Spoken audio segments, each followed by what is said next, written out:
দেখো লিখছে কে ভুলে অন্ধকার, আলো শিখছে কে এটা গল্পকার। দেখো লিখছে কে ভুলে অন্ধকার, আলো শিখছে কে কিছু আবদারে জানি নেই মানে তোর সঙ্গে আজ আমাকে নে এগিয়ে দে দু এক পা এগিয়ে দে, হাঁটতে চাই কয়েক পা তোর সাথে এগিয়ে দে দু এক পা এগিয়ে দে, হাঁটতে চাই কয়েক পা তোর সাথে।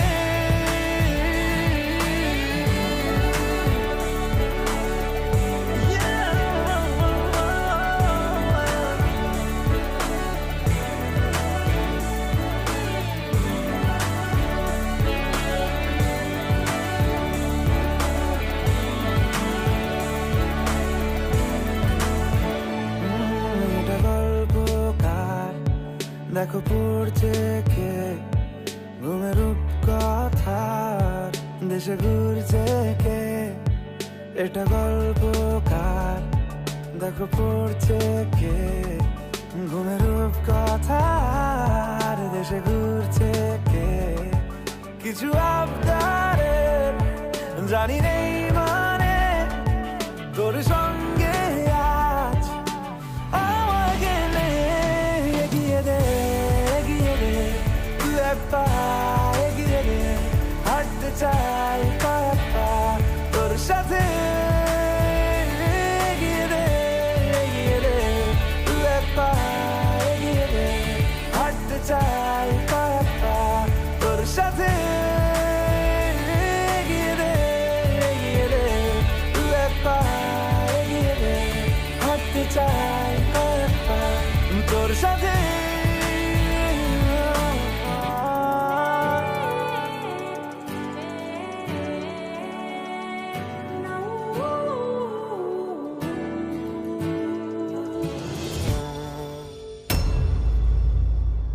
গৌরী আর ঈশান মিলে বলছে যে ওরা নাকি নিজেদের মতো করে বাড়ি সাজাবে।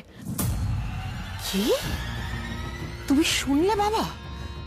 গৌরীর ইচ্ছে মতো আমাদের বাড়ি সাজানো হবে, ওই মেয়েটার ইচ্ছে মতো আমাদের বাড়ি সাজানো হবে। দেখাচ্ছি মজা, বার করছি আমি বাড়ি সাজানো।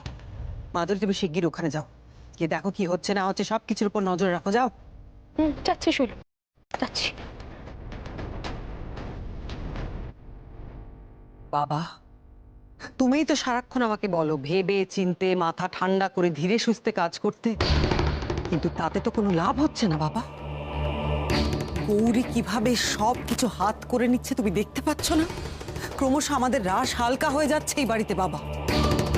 ও যে গতিতে এগোচ্ছে, যতক্ষণে আমরা চিন্তা ভাবনা করে কিছু করে উঠতে পারবো তার আগেই ওর কাজ সারা হয়ে যাবে বাবা। ও সবকিছু হাত করে নেবে। না বাবা, আমার কিন্তু মনে হচ্ছে না যে তুমি ঠিক সিদ্ধান্ত নিচ্ছ। গৌরীকে আটকানোর জন্য আমাদের এক্ষুনি বড় কিছু করা দরকার, তা না হলে যে সর্বনাশ হয়ে যাবে বাবা। তুমি ধীরে সুস্থে ভাবতে ভাবতেই গৌরী আমাদের একেবারে কোণ ঠাসা করে ছাড়বে। আমাদের ঘোর বিপদের মুখে পড়তে হবে।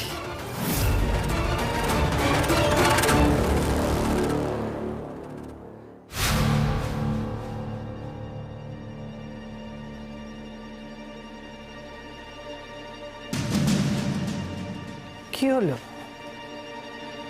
বাবা মেয়ের পরামর্শ হলো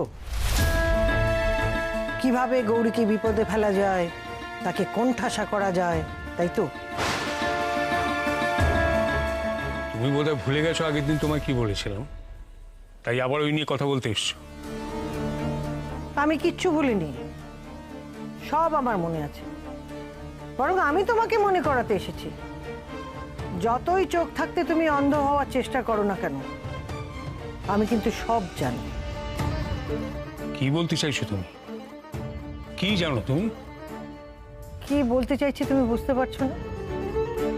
আজ ঘোমটা কালী মায়ের ঘোমটার যে অংশ ভেঙে পড়েছে সেটা কিন্তু সবাই দেখেছে। হ্যাঁ, আমি তো বললাম সেটা কেন হয়েছে। কাকে ভুল বোঝাচ্ছ? হয়তো সবাইকে ভুল বোঝাতে পারবে, কিন্তু নিজেকে পারবে কি? তুমি নিজে খুব ভালো করেই জানো যে কেন এটা হয়েছে। কেন হয়েছে তুমিই বলো। প্রথম কবে এরকম হয়েছিল বলো তো? যখন ঘোমটা কালী মায়ের ঘোমটায় প্রথম চিড় ধরেছিল, তখন গৌরী প্রথম এ বাড়িতে পা দিয়েছিল। আর আমরা ঈশান আর গৌরীকে ঘরে কাছাকাছি দেখেছিলাম।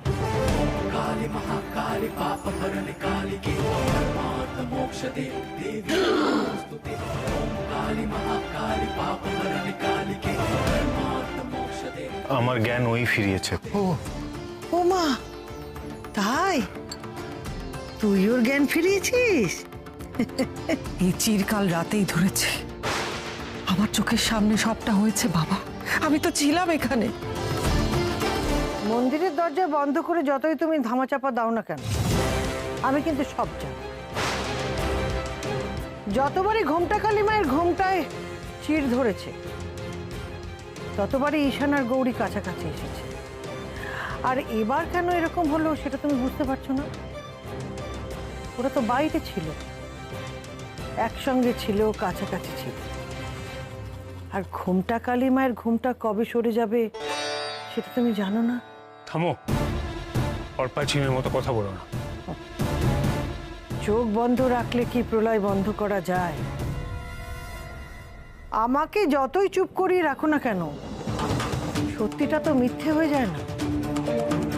তাই তোমাকে আমি সাবধান করছি, এখনই সংযত হও, তা নাহলে কিন্তু বড় বিপদের সম্মুখীন হবে তুমি। সময় আছে, সামলে যাও।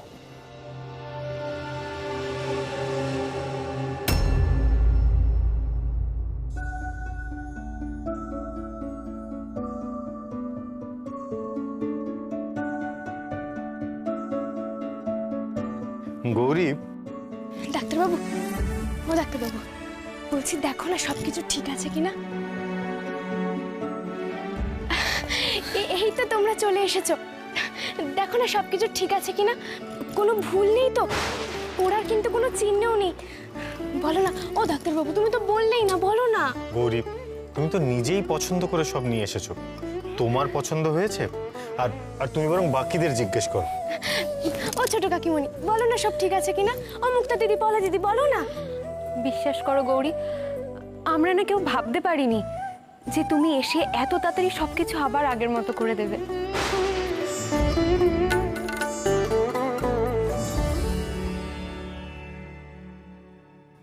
ছোট কাকিমণি, খুব সুন্দর হয়েছে গৌরী, সত্যি বলছি, খুব সুন্দর হয়েছে। ছোট কাকিমণি, তুমি কাঁদছো কেন? তুমি দেখবে আবার সব ঠিক হয়ে যাবে, আবার আগের মতো হয়ে যাবে সবকিছু। সবকিছু যে সত্যি ঠিক হতে পারে, আমি তো সেই আশাটাই হারিয়ে ফেলছিলাম। এক মুহূর্তে মনে হচ্ছিল সব বোধহয় শেষ হয়ে যাচ্ছে। কেন শেষ হবে ছোট কাকিমণি? সব তো আবার নতুন করে শুরু হয়েছে। তুমি একদম চিন্তা করো না, আর মা তো আমাদের সঙ্গে আছে। তুমি দেখো, এই বাড়িটাকে আমি আর কিছুতেই ভেঙে যেতে দেব না, কিছুতেই না।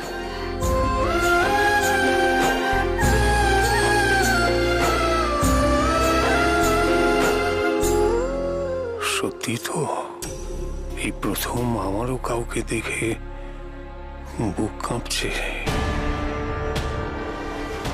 আত্মবিশ্বাস, আমার যা কিছু জানা, সব কেমন ভেঙে যাচ্ছে। কেন কেন হচ্ছে সব? যেভাবেই হোক আমাকে জানতে হবে গৌরীকে, জানতেই হবে।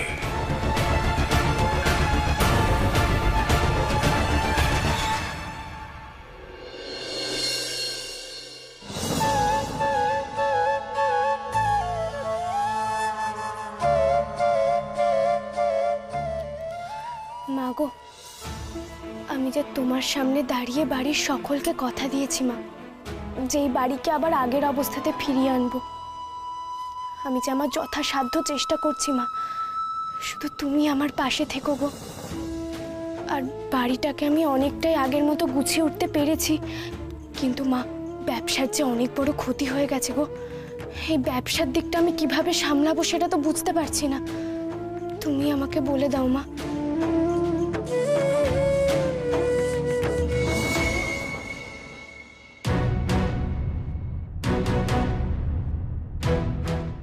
দাদা ঘুমোচ্ছেন? না, ঘুমোচ্ছি না অরুন্ধতী। ব্যবসার যা অবস্থা, সেই চিন্তা আমাকে একেবারে কুড়ে কুড়ে খাচ্ছে। দিন রাত আমার ঘুম আসে না। আপনি চিন্তা করবেন না দাদা, গৌরী এসে গেছে তো, দেখবেন সব ঠিক হয়ে যাবে। আমাদের ব্যবসাও দেখবেন ঠিক আগের মতন হয়ে গেছে। তুমি বলছো? হ্যাঁ, গৌরী ফিরে আসাতে বাড়ি আবার অনেকটাই বদলে গেছে আগের মতো।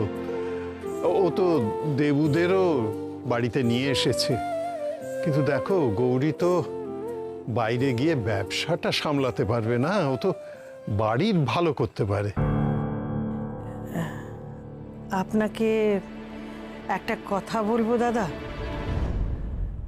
অনেক দিন ধরে আপনাকে বলবো ভেবেছি, কিন্তু হয়তো বলেওছি, কিন্তু আপনি অন্যরকম বুঝেছেন।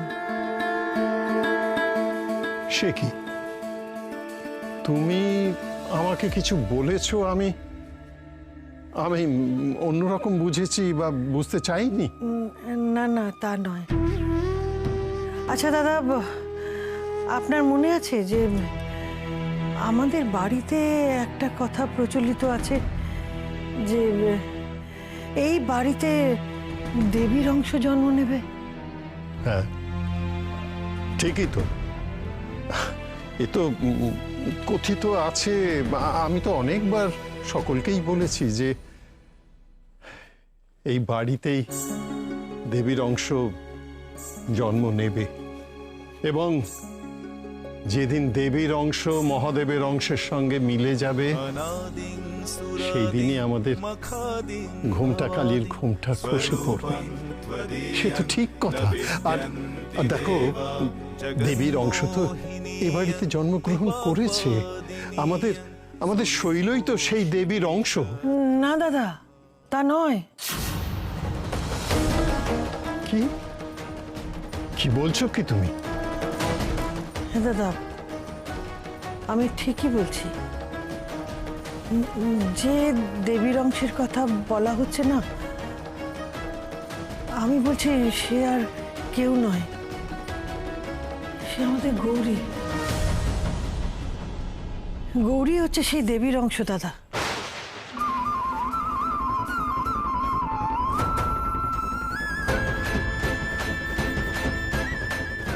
না না না না অরুন্ধতী, এ বোধহয় তুমি ঠিক বলছো না। গৌরী তো এ বাড়িতে জন্মগ্রহণ করেনি। গৌরী কি করে সে দেবীর অংশ হবে? না না না, এটা ঠিক বলছো না তুমি। এ সম্ভব নয়।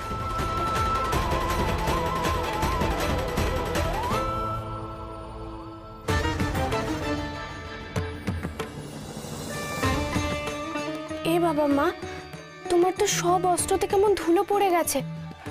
দাঁড়া, আমি সব আজ পরিষ্কার করে দিই। সত্যি তো, কতদিন তোমার যত্ন করা হয়নি।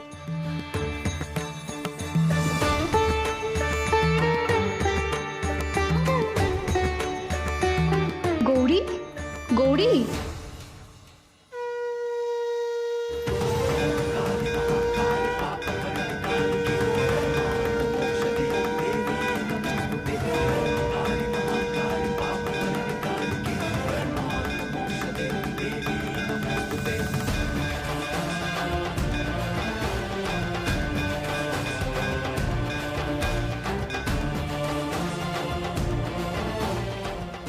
আর ঈশান, তোমার ডিউটি অফ হলো, বাড়ি চললে? হ্যাঁ স্যার।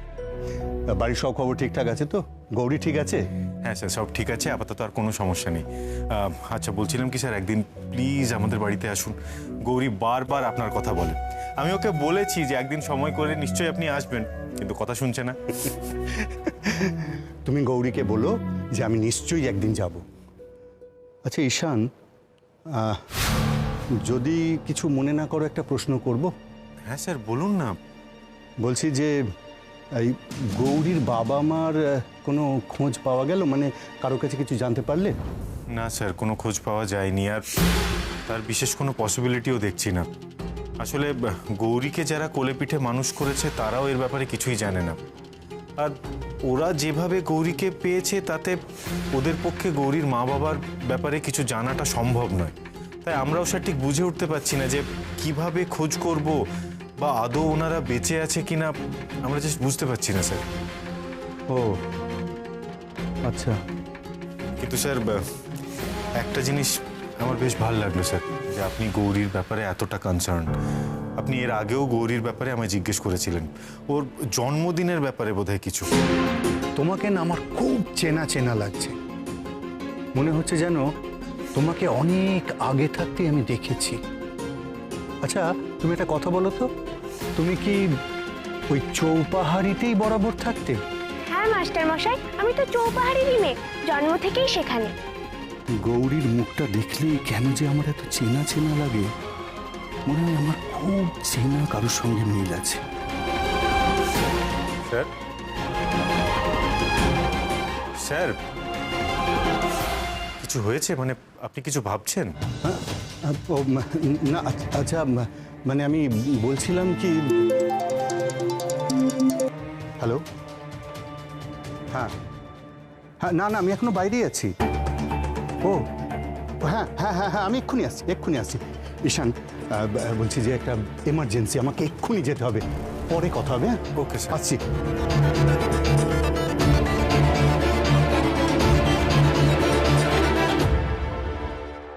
আরে ওকে এত কথাই বললেও বুঝবে না। ও কি ব্যবসার কিছু বোঝে? তুমি একটু ছোট করে কম কথায় বলো। হ্যাঁ ছোটকা, আমি সত্যি জানতে চাই যে এই সমস্যার মূলটা কোথায়, মানে কেন এরকম হচ্ছে। দেখো গৌরী, সত্যি কথা বলতে কি, আমিও তো এই ব্যবসার সঙ্গে সরাসরিভাবে যুক্ত নয়, তাই আমিও ব্যাপারগুলো ঠিক ভালো করে বুঝি না।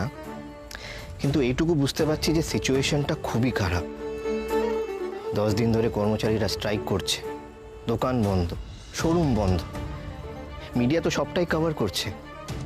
আমি তো মিডিয়াতে আছি, সেই সূত্রে আমি অনেক খবর পেয়েছি। তুমি কি জানো, গত বছর থেকে কর্মচারীরা কোনো বোনাস পায়নি, কোনো ওভারটাইম পায়নি, পেয়েছে শুধু মিথ্যে প্রতিশ্রুতি, একটাও কথা রাখেনি।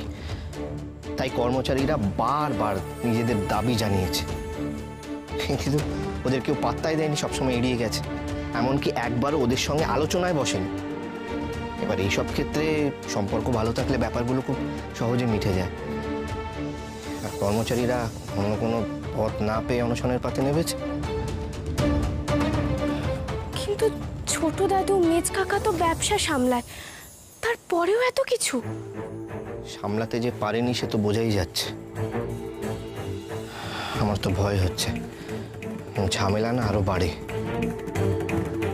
বাবা, এত কিছু শুনে এবার আমারও ভয় করছে। না না না না, এটা হতে পারে না।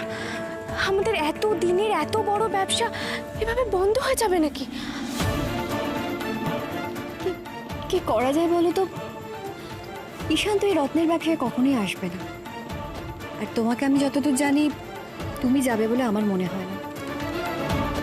এখন বাড়ির বড়রা যারা এই ব্যবসা সামলাচ্ছে তারা কি সিদ্ধান্ত নেয় সেটাই দেখার। না ছোট কাকিমণি, কে কখন কি করবে সেটা ভেবে তো বসে থাকলে চলবে না। দরকার হলে আমি নিজে একবার দাদুর সঙ্গে কথা বলবো এই বিষয়ে।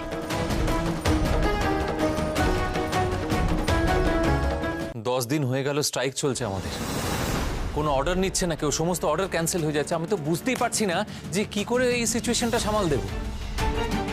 এটা তো তোমারই সামাল দেওয়ার কথা অতনু। আমি তো শুনেছি যে কর্মচারীরা বারবার তোমার সঙ্গে কথা বলতে চেয়েছে, কিন্তু তুমি বারবার ওদের সাথে কথা বলনি। এটা কেন হয়েছে? বাবা এভাবে বলছো কেন ওকে? আমি ওকে বুঝিয়ে বলছি কি করতে হবে। শোন না, তুই একটা কাজ কর, তুই ওখানে- সরি দাদা, সরি। এই ব্যবসার ব্যাপারে অন্তত তোমার থেকে উপদেশ আমি শুনতে পারবো না। কেন কেন শুনতে পারবে না? শান্তনু আমাদের ব্যবসার এই দুঃসময় যদি তোমাকে কিছু উপদেশ দেয়, কেন তুমি সেটা শুনবে না? কিছু মনে করো না দাদা, অতনু ভুল তো কিছু বলেনি। শান্তনু তো এতদিন ব্যবসার কিছুই দেখেনি, অতনুই যা দেখার দেখে এসছে। এখন একটা ঘটনা ঘটেছে বলে সবাই মিলে যদি ওকে জ্ঞান দিতে থাকে, তাহলে তোর খারাপ লাগতেই পারে। তোমরা কার সম্বন্ধে কি বলছো রসময়? শান্তনুর ট্যালেন্ট সম্পর্কে তোমরা সন্দেহ প্রকাশ করছো। ওর রত্ন চেনার ক্ষমতাটা তোমরা অস্বীকার করতে পারো না। এক ঝলক দেখেই ও বলে দিতে পারে কোনটা ভালো রত্ন, কোনটা আসল, কোনটা নকল। সে তো হবেই বাবা, দাদা সারা জীবনে কর্মচারীদের সঙ্গে মিশেছে। কখনো ভেবেছে যে ব্যবসাটাকে কি করে আগে বাড়ানো যায় বা কি করা যায় ব্যবসা নিয়ে? কিচ্ছু ভাবেনি। সেই জন্যই তো রত্ন চেনে, শুধুমাত্র রত্নই চেনে।